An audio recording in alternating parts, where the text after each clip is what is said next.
وَمَا لَنَا أَلَّا نَتَوَكَّلَ عَلَى اللَّهِ وَقَدْ هَدَانَا سُبُلَنَا وَلَنَصْبِرَنَّ عَلَى مَا آذَيْتُمُونَا وَعَلَى اللَّهِ فَلْيَتَوَكَّلِ الْمُتَوَكِّلُونَ.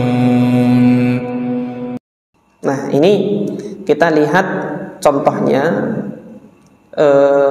hadis qudsi yang tidak yang tidak dibawakan oleh Al-Imam Al-Bukhari dengan sanadnya. Ini nanti antum bisa lihat di dalam Sahih Al-Bukhari di Kitab Tauhid. Kitab Tauhid itu kitab yang terakhir di dalam Sahih Bukhari. Di dalam bab dengan urutan bab yang ke-43 ini, Al-Imam Al-Bukhari memberikan nama babnya bab qaulillahi ta'ala la tuharrik bihi lisanak. Bab tentang kalam Allah Subhanahu wa ta'ala, janganlah engkau gerakkan lisanmu itu. Wa fi'lin Nabi sallallahu alaihi wasallam hina yanzilu alaihi al-wahyu, dan perbuatan Nabi sallallahu alaihi wasallam ketika wahyu itu turun. Apa-apa saja perbuatan Nabi ketika wahyu itu turun banyak. Seperti misalnya ketika wahyu turun, ini di dalam hadis Aisyah, ini bagian pertama dari Sahih Bukhari, nanti antum akan lihat itu di hadis yang kedua, ketika Ibunda Aisyah mengatakan wa inna jabinahu la yatafassadu 'araqan, keningnya Nabi itu mengucurkan keringat. Ini ada perlakuan Nabi sallallahu alaihi wasallam ketika wahyu itu turun. Wa qala Abu Hurairah, kemudian Abu Hurairah mengatakan anin Nabi sallallahu alaihi wasallam, dari Nabi sallallahu alaihi wasallam, qala Allah taala, Allah Subhanahu wa taala mengatakan ana ma'a abdi idza dzakarani wa taharrakat bi syafatahu, aku bersama dengan hambaku ketika ia berzikir mengingatku dan bergerak lidahnya itu, bergerak kedua bibirnya itu untuk menzikirkan aku, kata Allah Subhanahu wa ta'ala. Hadis ini tidak dibawakan oleh Al-Imam Al-Bukhari dengan sanad, gitu loh. Dan ketika dicari di seluruh Sahih Bukhari, Al-Imam Al-Bukhari juga tidak membawakan hadis ini beserta dengan sanadnya, tetapi beliau mengutip hadis ini di dalam bab ini untuk beristidlal, artinya menjadikan dasar argumentasinya Imam Bukhari. Imam Al-Bukhari di sini ingin berargumentasi dengan hadis tersebut. Tetapi di sini mungkin bagi antum belum kelihatan kan Imam Bukhari pengen apa sih dari bab ini, gitu kan. Nanti akan kita lihat. Qala haddatsana Qutaibah bin Sa'id qala haddatsana Abu Awanata an Musa ibn Abi Aisyah an Sa'id bin Jubair an Ibn Abbas radhiyallahu anhuma fi qawlihi ta'ala la tuharrik bihi lisanak. Qala kana an-nabiy sallallahu alaihi wasallam yu'aliju min at-tanzili shiddatan. Nabi sallallahu alaihi wasallam, itu kata Abdullah ibn Abbas, ketika turun Al-Quran itu berupaya semaksimal mungkin untuk untuk bisa meredam kepayahan dan kesulitan beliau. Nah, di antara perlakuannya Nabi sallallahu alaihi wasallam untuk meredam kepayahan beliau saat wahyu itu turun, beliau itu menggerakkan kedua bibirnya untuk mengikuti ucapan-ucapannya malaikat Jibril untuk menghafalnya. Wa kana yuharriku syafataihi, di sini Rasulullah menggerakkan kedua bibirnya. Faqala li Ibnu Abbas, maka Abdullah ibnu Abbas mengatakan kepadaku, kepada siapa? Kepada Sa'id bin Jubair, uharrikuhuma laka kama kana Rasulullah sallallahu alaihi wasallam yuharrikuhuma. Ini aku tunjukkan kepada engkau, wahai Sa'id bin Jubair, aku menggerakkan kedua bibirku ini sebagaimana dahulu Rasulullah menggerakkan keduanya juga. Faqala Sa'id ibn Jubair mengatakan, ana uharrikuhuma kama kana Ibnu Abbas yuharrikuhuma faharraka syafataihi. Dan kemudian Sa'id ibn Jubair ketika meriwayatkan hadis ini kepada Musa ibn Abi Aisyah juga demikian, menggerakkan kedua bibirnya ini, menunjukkan sebagaimana Ibnu Abbas juga menggerakkan bibirnya. Fa'anzalallahu azza wa jalla. Nah, ketika Nabi SAW demikian, tiap kali diturunkan wahyu gerak-gerakkan bibirnya ini untuk mengikuti ucapannya malaikat Jibril ketika membacakan Al-Quran kepada Nabi Muhammad SAW. Allah perintahkan, la tuharrik bihi lisanaka lita'jala bih. Jangan kamu gerakkan lisan kamu itu karena kamu hendak terburu-buru. Hendak terburu-buru ingin apa? Ingin menghafalkannya. Inna alaina jam'ahu wa qur'anah. Kami yang mengumpulkan Al-Quran itu. Artinya Allah Subhanahu wa taala yang nanti mengumpulkan Quran itu di dadamu. Quran itu dikumpulkan oleh Allah Subhanahu wa taala di dadanya Nabi Muhammad. Itu Allah Subhanahu wa taala yang akan menempatkannya nanti. Qala jama'ahu fi sadrika thumma taqra'uhu. Nanti Allah yang akan menjadikan, mengumpulkan Al-Quran itu semua di dada engkau. Dan jangan apa, ketika nanti sudah terkumpul di dada engkau, disitulah engkau nanti bisa membacanya. Fa'idha qara'nahu fattabi' qur'anah. Nanti ketika kami bacakan, baru nanti kamu ikuti. Biarkan kami baca dulu. Artinya biarkan malaikat Jibril baca dulu, jangan diikuti ketika Jibril sedang membaca. Dengarkan dulu. Nah, di sini ada faidah dari hadis ini dalam mengajarkan Al-Quran buat anak-anak kita, perdengarkan. Semakin sering diperdengarkan nanti dengan anak-anak kita Al-Quran tersebut, itu nanti yang akan terkumpul di hati-hati mereka. Hingga nanti ketika sudah terkumpul di hati mereka, di situ mereka dengan secara tidak sadar tahu-tahu nanti hafal. Nah, antum kan waktu menghafal Al-Fatihah ada pernah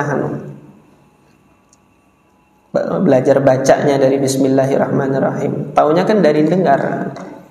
Ikut sholat dari kecil, dengerin tiap hari Al-Fatihah, imam membaca, tahu-tahu terkumpul di sini. Quran yang lain juga seperti itu. Nah, di dalam Sahih Bukhari ada yang begini. Kembali kepada permasalahan kita tadi. Di dalam Sahih Muslim nggak ada. Ini loh hadis yang demikian yang dibawakan oleh Al-Imam Al-Bukhari untuk beristidlal, tetapi dia nggak sampai derajat sahih. Hadis ini di mana sih derajat oleh Al-Imam Al-Bukhari? Diriwayatkan atau tidak? Di dalam sahihnya tidak dimasukkan oleh Al-Imam Al-Bukhari. Tapi untuk apa Imam Bukhari membawakan hadis ini di sini? Ini bisa kita lihat di dalam kitab Imam Al-Bukhari, Khalqu Af'alil Ibad. Jadi Al-Imam Al-Bukhari itu menyusun kitab namanya Khalqu Af'alil Ibad. Khalqu Af'alil Ibad itu apa sih? Satu keyakinan yang wajib diyakini oleh kaum muslimin Ahlus Sunnah wal Jamaah, bahwasanya Allah Subhanahu wa ta'ala menciptakan perbuatan hamba. Jadi perbuatan hamba itu adalah ciptaan Allah Subhanahu wa ta'ala. Dan sebab penyusunan kitab ini adalah fitnah yang menimpa Al-Imam Al-Bukhari. Kemarin kan sudah kita baca bahwasanya apa? Al-Imam Muslim ini sangat sangat mencintai Imam Al-Bukhari dan mengambil istifadah dari Al-Imam Al-Bukhari. Pada saat Al-Imam Al-Bukhari itu di Naisabur, terjadi semacam kecemburuan oleh para ahli hadis yang ada di Naisabur. semenjak kedatangannya Al-Imam Al-Bukhari di Naisabur, majelis-majelis hadisnya para ahli hadis di Naisabur jadi sepi. Kenapa kok sepi? Semuanya datang menghadiri majelisnya Imam Al-Bukhari. Gembruduk orang datang ke sana. Sampai-sampai mereka yang datang hendak meriwayatkan dari Al-Imam Al-Bukhari itu berada di atas atapnya Imam Bukhari, itu sampai penuhnya itu. Ya otomatis ulama-ulama di Naisabur, mana murid saya ini, nggak ada, semua sepi. Saya ngapain gitu kan? Maka terjadilah hasad di sini yang kita sama-sama berlindung kepada Allah Subhanahu Wa Taala. Ketika hasad itu merasuk ke dalam hati, itu nggak ada yang ngerasain. Dalam salah satu hadisnya Nabi SAW pernah menyampaikan, tapi di dalam hadis ini ada kelemahan. Di dalam sanad periwayatannya ada kelemahan. Bahwasanya Nabi mengatakan dabba ilaikum da'ul umam as-sabiqah al-madiyah, atau kama qala alaihi salatu wassalam. Datang kepada kalian itu seperti langkah semut penyakit umat-umat terdahulu. Al-hasadu wal baghdha, yaitu kedengkian dan kebencian. Itu kalau masuk ke dalam hati itu enggak kerasa. Nah, ketika ini terjadi di Naisabur, akhirnya siapa yang dituakan pada saat itu? Yang dituakan adalah Al-Imam Muhammad ibn Yahya Az-Zuhli. Jadi ada sebagian yang berupaya mencari fatwa dari Imam Muhammad ibn Yahya Az-Zuhli, gimana caranya Bukhari ini untuk ditahzir. Maka dicarilah kesalahan-kesalahannya Imam Bukhari. Didengar kabar bahwasanya Al-Imam Al-Bukhari ini berpendapat bahwasanya Quran itu makhluk. Akhirnya dilaporkan kepada Al-Imam Muhammad ibn Yahya Az-Zuhli. Al-Imam Muhammad ibn Yahya Az-Zuhli sikapnya adalah tanyakan kepada dia. Tanyakan kepada Al-Bukhari. Bacaan suara lafaz orang yang membaca Al-Quran itu makhluk atau bukan. Datanglah orang yang disuruh sama Imam Muhammad bin Yahya Az-Zuhli nanyakan kepada Imam Bukhari. Imam Bukhari nggak menjawab. Karena apa? Pertanyaannya aja bid'ah, jawabannya tambah bid'ah lagi gitu loh. Tidak ada kewajiban bagi kita untuk mengimani suara atau lafadznya orang yang membaca Quran itu makhluk atau bukan. Nggak ada kabarnya di dalam Al-Quran dan nggak ada kabarnya di dalam Sunnah Nabi SAW. Untuk apa ngeladeni pertanyaan yang seperti itu?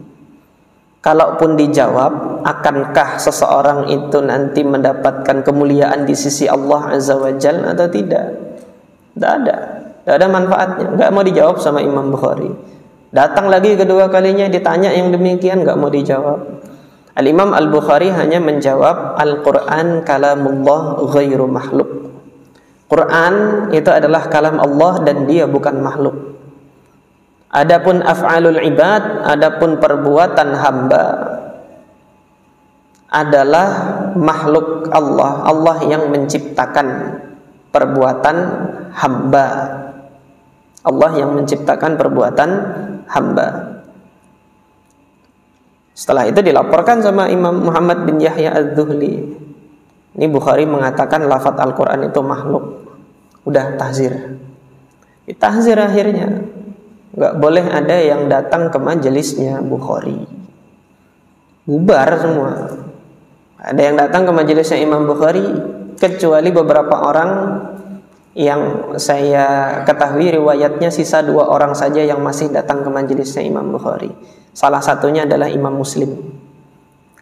Akhirnya Imam Muslim ini datang ke majelisnya Bukhari, datang juga ke majelisnya Imam Muhammad bin Yahya Az-Zuhli. Semuanya gurunya dia gitu loh. Ada faedah ya saya datang. Suatu ketika disindir sama Imam Muhammad bin Yahya Az-Zuhli. Ini riwayatnya.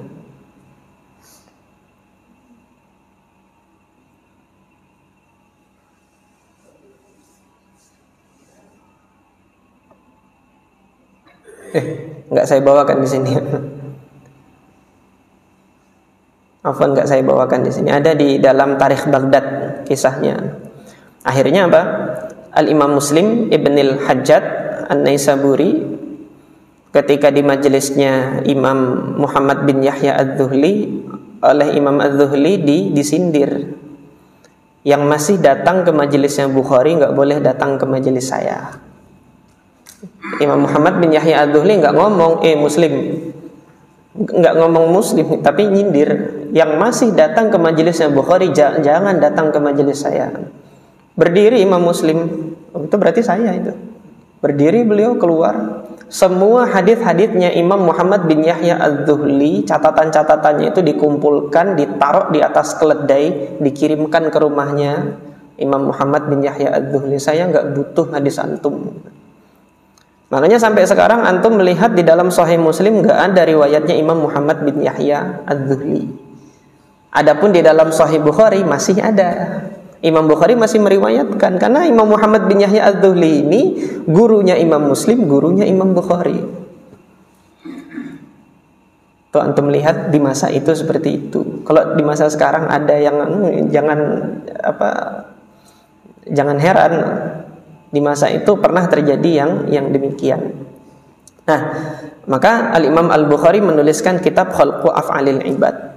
Bahwasanya keyakinan ahlu sunnah wal jamaah itu adalah meyakini bahwasanya perbuatan hamba itu adalah makhluk, sementara Al-Quran itu bukan makhluk. Al-Quran adalah kalam Allah, dia sifat Allah dan bukan makhluk.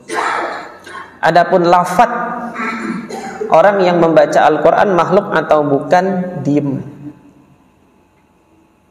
gak usah dijawab itu. Imam Muhammad bin Yahya Az-Zuhli termasuk yang menjawab, dia bukan makhluk. Imam Muhammad bin Yahya Az-Zuhli dan kemudian Al-Imam Abu Hatim Ar-Razi, mereka menjawab itu bukan makhluk. Sementara para ulama salaf diam. Nah, Imam Bukhari ikut terhadap para salafnya yang sebelumnya diam, nggak dijawab itu, nggak usah dijawab. Tidak perlu untuk dijawab, nggak ada gunanya untuk menjawab itu. Ini pula yang menjadi sebab nanti perseteruan antara Imam Ahmad ibn Hanbal dengan Al-Imam Husain Al-Karabisi.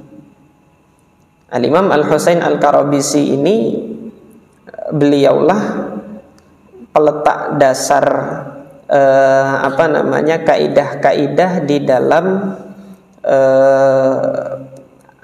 madhab Asy'ari nantinya.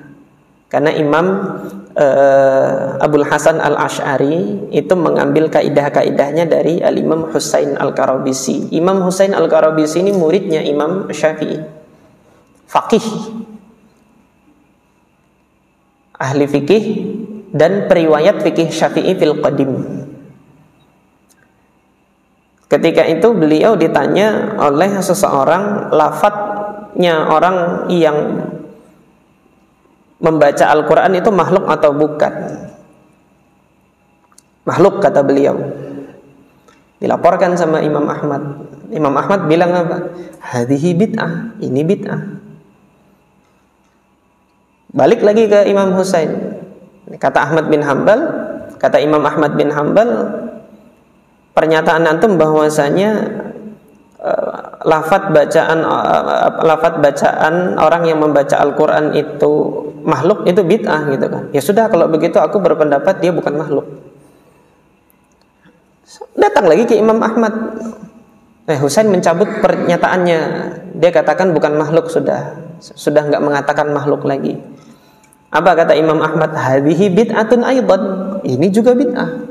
Datang lagi ke Imam Husain. Imam Husain, ya Al-Husain, apa kata anu? Qala Abu Abdillah inna dzalika bid'atun aidan. Ini juga bid'ah gitu kan. Ya marah Imam Husain. Naf'al bihadha sabi. Ini anak kecil satu ini mau diapain sih? Saya bilang kemarin bukan makhluk, saya bilang kemarin makhluk bid'ah, saya bilang bukan makhluk bid'ah juga.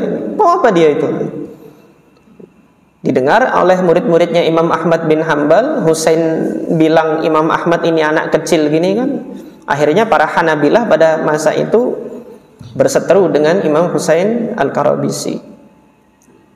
Yang saya harapkan kepada Allah Subhanahu wa taala, Allah mengampuni keduanya. Artinya dalam keimanan Ahlus Sunnah wal Jamaah, suara orang yang baca Al-Quran, ucapan orang yang membaca Al-Quran itu makhluk atau bukan, diem, tawakuf, nggak usah dijawab. Oleh karena itu Imam Ahmad bilang dua-duanya bid'ah. Yang mengatakan itu makhluk dan mengatakan itu bukan makhluk, dua-duanya bid'ah. Kenapa? Diem, nggak usah dijawab. Gitu lah, diem, nggak usah dijawab.